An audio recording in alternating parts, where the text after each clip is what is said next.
Assalamualaikum warahmatullahi wabarakatuh. Kembali lagi di sini dengan gua di Ngoham ngomongin saham.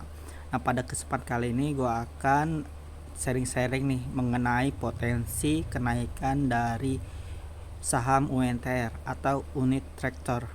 Nah, UNTR sendiri ini adalah anak usaha dari ASI nih, Astra Internasional. Bagaimana potensinya? Mari kita lihat. Nah, di sini dari laman informasi dari berita ajaib ya, sinyal dividen nih jumbo UNTR total bisa sampai 7,8 triliun dari laba 2024 ya.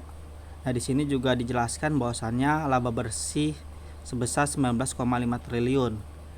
Nah, perusahaan sendiri komitmen nih buat bagiin 40% di DPR-nya itu 40%. Ibaratnya keuntungan dari labanya itu nanti 40%-nya dibagi ke pemegang saham ya. Nah, potensi juga di sini dijelaskan bahwasannya potensi bisa 6,7%.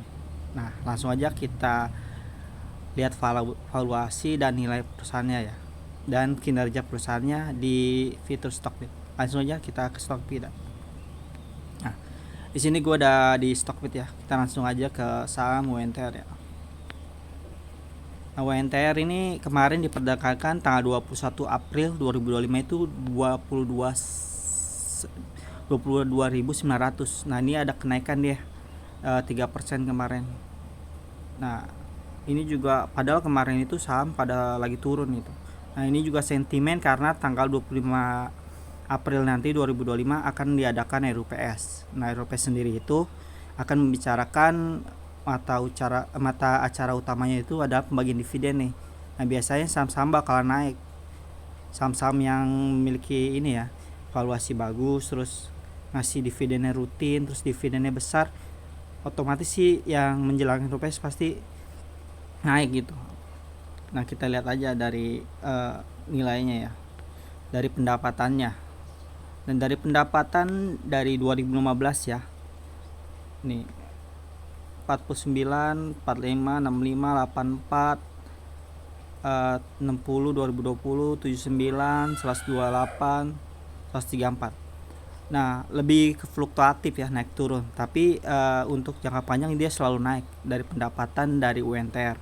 Nah, dari IP sendiri sama ya, dari 1000 dari pernah minus 400, terus 2016 503, selanjutnya 2022 1000, dan 2024 nilai IPS-nya itu 1056. Jadi fluktuatif juga ya, naik turun. Dan untuk PET ratio-nya nih, PET ratio-nya itu di angka rata-rata 66, 39, 59, 39, 39, 39. Ada tertinggi nih 2022 nih. Ini dikecualikan nih karena waktu itu saham UNTR itu menghasilkan laba yang lumayan ya. Nah, rata-rata 40 lah kita taruh aja gitu kan. Berarti potensinya berapa nih? Nah, potensi buat bagian dividen nanti tanggal 25 April ya. Kita lihat di corporate action dari IPS aja ya. Ini kan 2200 ya. Kalau nggak salah dia udah bagiin deh. Nah, di sini kita juga bisa lihat dividennya. Riwayat dividennya itu kemarin dia udah bagi dividen interim 667 gitu kan. Jadi misalnya ya, ini kan laba dia tahun 2024 itu ada di angka IPS-nya ada di 5239 ya. Kita coba aja kalkulator. Oke. Nah, dia kan udah bagiin IPS-nya itu 5239. 50239. Misalnya kita ambil paling konservatif aja ya. 40% dari laba itu, dari IPS itu, kita nanti di pemegang saham itu dibagikan 40% dari itunya. Jadi 2095 ya. 2000-an lah. Nah, sudah dibagikan 600 berapa tadi? Dividen interim. Dividen interim itu udah dibagikan 667. Berarti dikurang aja ya. 667.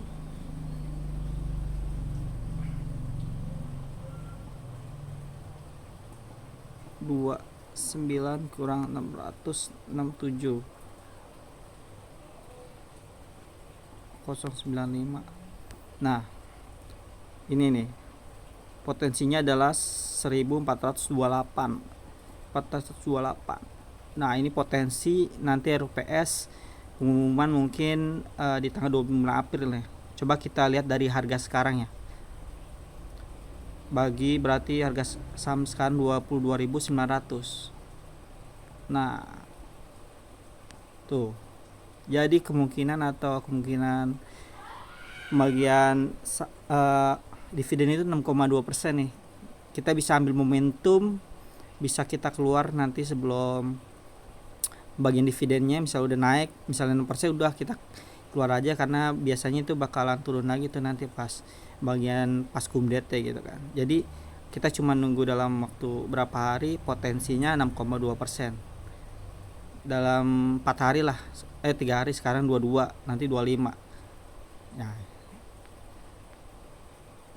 dari sini juga ada analisnya nih, kalau misalnya mau dicek gitu kan. Analis. No. Dari analis itu 28, 25 hot gitu kan. Dan targetnya itu dari analisis itu sampai 30.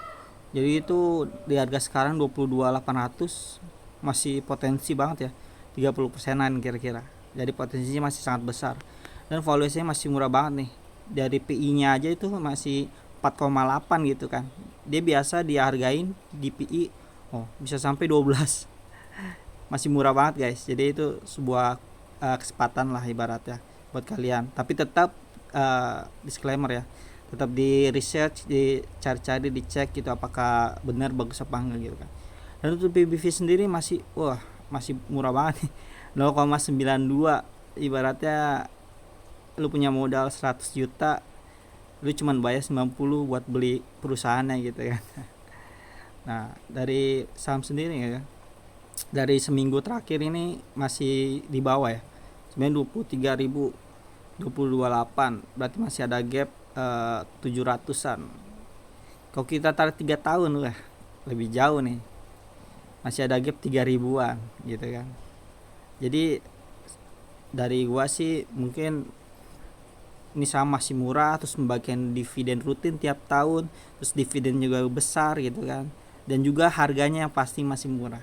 Jadi buat gue ini adalah sebuah kesempatan. Jadi bagi kalian yang tertarik bisa aja langsung di research, dicari, terus dipelajari lagi ya. Jangan hanya dari satu sumber gitu, dari banyak sumber. Oke, gitu aja review kali ini tentang saham Montere. Jika ada kurang lebih mohon maaf. Sampai jumpa di ngoam-ngoam selanjutnya.